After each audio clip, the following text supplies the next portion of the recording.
Hello বন্ধুরা, welcome back to my another video. তো আপনারা তো নিশ্চয়ই জানেনই আমি পুরী এসেছিলাম। তো আগের ভিডিওটা নিচে দেখে আপনাদের বুঝেই গেছেন আমরা আগের দিন গেছিলাম ভুবনেশ্বরের সাইট সিনগুলো করতে। আর আজকে আমরা সবাই মিলে বেরিয়েছি আমাদের পুরীর যে আশেপাশে কিছু মন্দির আছে, দেখা যাক কী কী করায়।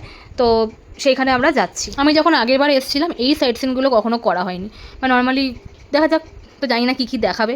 তো চলুন দেখতে থাকুন আমার সাথে আপনারাও। লোকাল সাইট সিন করেছিলাম, মানে কিছু মন্দির, তো সেগুলো আমরা কী কী ঘুরছি সেটা আপনাদেরকে আমি বলবো। আর এই যে গৌল এদিকে আমাদের বলছে যে আমার একটুখানি চ্যানেলটা সাবস্ক্রাইব করে দাও, লাইক করে দাও, এসব ওগুলো খুব বলে, আমারও খুব ভালো লাগে।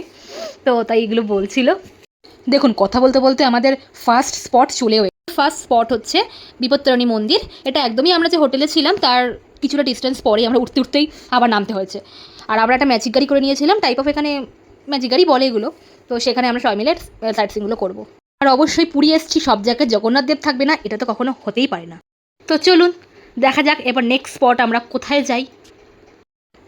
মেরা পাপাজি আগে যা রাহা হ্যায়।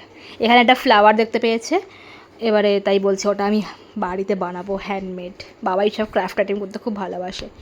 তো নেক্সট আমরা চলে এসেছিলাম গুপ্ত বৃন্দাবন। মানে দারুণ জায়গাটা, যদিও বা আমি পুরো ভিডিও করতে পারিনি, কারণ মানে অনেক বড় জায়গা, প্রচুর বিশাল, সেখানে সব জায়গায় ভিডিও করতে পারিনি, অল্প অল্প জায়গা করেছি। তো ফার্স্টে স্টার্টিংয়ে অবশ্যই এখানে জগন্নাথের মন্দির তো থাকবেই। এখানে এসে নাকি রাধাকৃষ্ণ আর কি প্রেম লীলা করেছিলেন, তাই একে বলা হয় গুপ্ত বৃন্দাবন।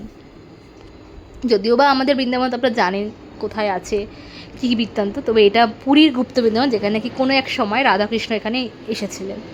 কি দারুণ না মন্দিরটা, খুবই সুন্দর। আমার তো মানে সব থেকে এই স্পটটা আমার সব থেকে ভালো লেগেছে, দারুণ দারুণ।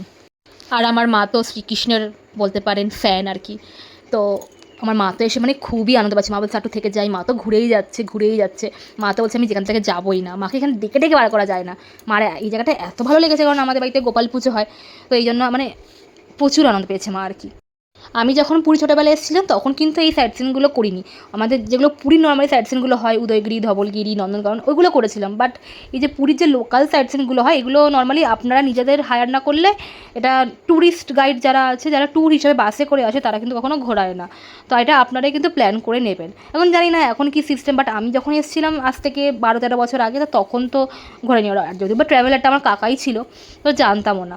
তো কথা বলতে বলতে আমরা নেক্সট স্পটে চলে এসেছি। এটা হচ্ছে ওমকারেশ্বর, মানে আর কি মহাদেবের এখানে 108টা শিবলিঙ্গ রয়েছে। তো চলুন দেখা যাক কী কী শিবলিঙ্গ রয়েছে, আপনাদেরকেও সঙ্গে দেখাই। এই পুরীর ট্যুরটা আমাদের অনেক দিন ধরে আটকে ছিল, জানেন তো। মানে আমাদের ঠাকুমা মারা গেছিলেন, তো সেই জন্য সেই বাৎসরিকের জন্য আমরা অনেক লেটে এসেছি। তাই মানে এত গরম ছিল ওয়েদারটা, মানে বিভৎস গরম। এপ্রিল মাস বুঝতেই পারছেন কেমন গরম হয়। ভাবুন তাহলে এপ্রিল মাসে ভিডিও আপনাদের মে মাসের এন্ডে দিচ্ছি, মানে এডিট করার সময় পাচ্ছিলাম না। মানে গ্যালারিতে ভিডিওটা পড়েই ছিল ভিডিওগুলো, সে এডিট করার সময় ওঠে না। এই যে বলতে বলতে চলে এসেছি আমরা 108টা শিবলিঙ্গের মন্দির। এখানে সব নাম লেখা আছে কোনটা কি। তো সেখান থেকে বেরিয়ে আমরা চলে এসেছি, এটা হচ্ছে মাসির বাড়ি, জগন্নাথ দেবের মাসির বাড়ি। এটাও ছোটোবেলায় এসেছিলাম, কিছু আধো আধো মনে আছে। আর হ্যাঁ, এখন না আমরা এসেছিলাম যখন তখন রং হচ্ছে, কারণ সামনেই হচ্ছে রথের সময় ওরা এখন, তাই ধীরে ধীরে এখন দেখুন সাইডে সব রঙের কাজ চলছে। তো ভেতরে তো ভিডিও করা গেল না, তাই ভিডিও করলাম না। এই দেখুন এটা হচ্ছে প্রপার পুরো টাউন, পুরীর যে সাইডে। এখান থেকে যাচ্ছি আমরা পিসির বাড়ি, কিন্তু যদিও পিসির বাড়ি কাজ চলছে বলে বন্ধ শুনলাম। এই তবুও বললো সবাই চলো সামনে থেকে অন্তত দর্শন করে আসি। আর আমার এই পিসির বাড়িটা মনে আছে যে এখানে এসেছিলাম আমরা, এই পিসির বাড়ি মাসির বাড়ি শুধু ঘুরিয়েছিল, আমার শুধু মনে আছে, আর কোথাও নিয়ে যায়নি। গুপ্ত বৃন্দাবন বা বিপত্তারিণী, তো এগুলো কোথাও যায়নি। তারপরে এখান থেকে চলে এসেছি, এটা হচ্ছে গোল্ডেন টেম্পল বলা হয় একে। দেখুন আম গাছটায় কত আম হয়েছে, একবার দেখুন। তো যাই হোক আমাদের 4 দিন হয়ে গেছে, এবার আমরা সমুদ্রের পাড়ে এসেছি, কিছু শপিং টপিং করবো, কারণ এটা আমাদের লাস্ট দিন ছিল, কালকেই আমরা বেরিয়ে যাব। তো সেই জন্য কিছু কেনাকাটি ছিল, তো এগুলো সব ঘুরতে ঘুরতে দেখছিলাম কার জন্য কি কেনাকাটি করা যায়।